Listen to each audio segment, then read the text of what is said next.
The arc of the moral universe is long, but it bends toward justice.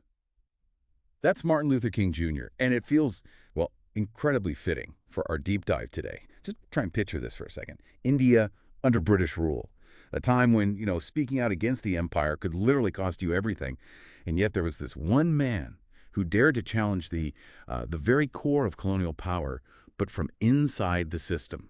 And honestly, his story is kind of forgotten today. We're diving into the life of Sir Chettur Sankaran Nair, India's rebel voice. We'll be looking closely at his life, especially that huge moment, his resignation from the Viceroy's council right after the Jallianwala Bagh Massacre. Our main source here is a really insightful BBC article, Chettur Sankaran Nair, India's rebel voice. Now, this deep dive is for you. Maybe you're a UPSC aspirant, trying to get those crucial historical details locked down for the exams. Or maybe you're just really curious about these untold stories that shaped India. Our mission, to see how one man's courage really shone the light on atrocities and pushed for self-rule. It's a powerful lesson in principled dissent. It really is. And what's fascinating about Nair, I think, is how his early life kind of perfectly set the stage for everything that came later. He was born back in 1857 in Palakkad, Kerala, into quite a wealthy family, which definitely gave him a head start. Education-wise, he went to Presidency College in Madras, studied law, and then apprenticed with a judge at the Madras High Court. Looks like a conventional path, right? Right. So he was pretty standard for someone of his background. But like you said, his actions, even early on, show this reformer bubbling underneath. So way before he took on the empire directly, he was already pushing for change. What was he doing back in 1887 with that social reform movement in Madras? What kinds of things was he fighting for? Oh, absolutely. His commitment was clear early on. He was really passionate about reforming Hindu laws, things like marriage laws, women's rights, pushing for ideas that were pretty forward-thinking for that era. And crucially, he was strongly against the caste system. He wanted it abolished. That wasn't just talk. It showed a deep belief in fairness that, well, you see playing out later in his politics. And that energy, it wasn't just social reform. It moved into politics pretty quickly, too. He was a delegate to the Indian National Congress, even presided over the 1897 session in Amravati, now Amravati. Yeah. What was the big deal about him leading that session? Yeah. And what did he actually say? Well, chairing that session was significant recognition, but his presidential address, wow. It was incredibly bold for the time. He didn't mince words. He basically held the British government morally responsible for the extreme poverty of the masses. Direct quote there. He talked about the annual famines, saying they claimed more victims and created more distress than under any civilized government anywhere else in the world. I mean, that's a direct hit at the legitimacy of British rule. Wow. And yet he still managed to work within that system. He became public prosecutor in 1899. That's right inside their legal structure. And there's this detail from his autobiography, it's really interesting, about him advising the government on supposedly seditious articles. Yeah. Even ones by his good friend G. Subramania Iyer, the first editor of The Hindu. He basically said he often persuaded them not to prosecute Iyer. Yeah. So what's going on there? Is he playing this system to protect dissenters? I think that's a really astute way to put it. Nair wasn't an extremist, not at all. He genuinely believed in constitutional methods, the rule of law. So him being a public prosecutor, it sounds like, well, pragmatic idealism. He knew the system inside out. And by advising, maybe even cautioning the government, he could sometimes shield people like Iyer, keep those dissenting voices going. It seems like a strategy, yeah. And look, it worked for him in a way. He climbed the ladder, became a high court judge in 1908, got knighted in 1912. He had real standing, even in British eyes. Which leads us to 1915. His appointment to the Viceroy's Council in Delhi. That's huge. Only the third Indian ever in that position. I mean, what did that really mean? He was literally in the room where decisions were made, right? Yeah. What kind of impact could he have from there? It was massive. Symbolically, it showed some Indian presence at the highest level, though still very limited, of course. But practically, Nair used it. He was relentless in pushing for constitutional reforms, always arguing for India's right to govern itself. His back and forth, his negotiations with Edwin Montagu, the Secretary of State for India, around 1918-19, they were critical. Montagu even wrote in his diary something like, absolutely necessary to get him on my side, for Sankaran Nair wielded more influence than any other Indian. That tells you something. That pressure helped expand parts of the Montagu-Chelmsford reforms, those baby steps towards self-governance. Okay, so he's pushing from within, using his influence, but then comes this absolutely horrific event that just changes everything. Jallianwala Bagh. Can you just remind us what happened in Amritsar in 1919? Why was it so utterly shocking? It was just brutal. April 1919, a large, peaceful crowd gathered in Jallianwala Bagh, this enclosed garden space in Amritsar. They were unarmed civilians. British troops, led by Brigadier General Dyer, blocked the main exit and just opened fire. No warning. Into the dense crowd. The official British figures were around 400 killed, maybe 1,500 wounded. Indian estimates have always been much higher, closer to 1,000 dead. It was a calculated act of terror, a real scar. A terrible scar. How did the British themselves react, both then and, looking back now? Well, back then, opinion in Britain was actually split. Some defended Dyer, saying he had to maintain order. Others were genuinely horrified.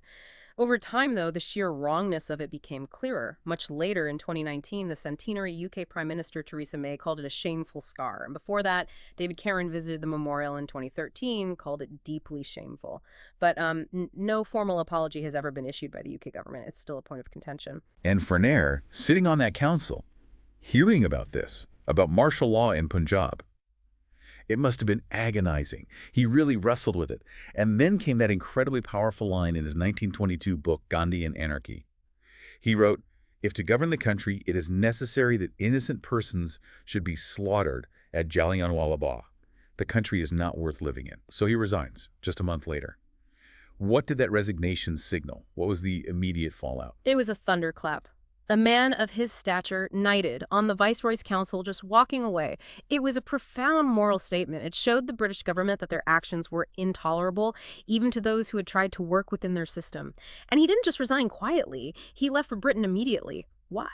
To raise public awareness there, he went straight to the editor of the Westminster Gazette, and boom, they published the Amritsar Massacre. The Times and others picked it up. Nair himself later wrote something like, "Worse things had happened, but I am glad I was able to obtain publicity for this one at least." He knew the power of getting the story out. That book, Gandhi and Anarchy, it wasn't just about the British, though. He also, surprisingly, criticized Gandhi's civil disobedience movement.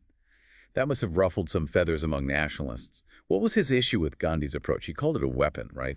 Yeah, that part was controversial. Nair, remember, was deeply committed to constitutional methods, law, reform, negotiation. He saw civil disobedience as a powerful tool, yes, but a weapon to be used when constitutional methods have failed, a last resort.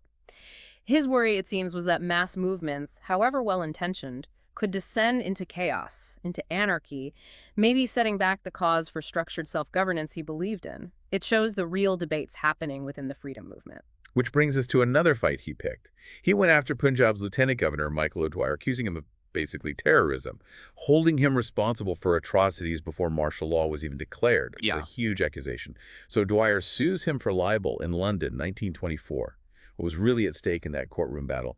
Oh, the stakes were immense. O'Dwyer wanted to clear his name, obviously. But for Nair, it was almost like turning the tables. Here was his chance in a British court, under oath, to lay bare the truth about Punjab, about O'Dwyer's role, about the whole system of repression. It wasn't just about libel, it was about putting the administration itself on trial in the court of public opinion, a massive gamble. And the trial itself, 5 weeks in the Court of King's Bench. Big deal. But he lost. The jury sided mostly with O'Dwyer, 11-1, awarded damages, plus huge costs, £7,000, which was a fortune then.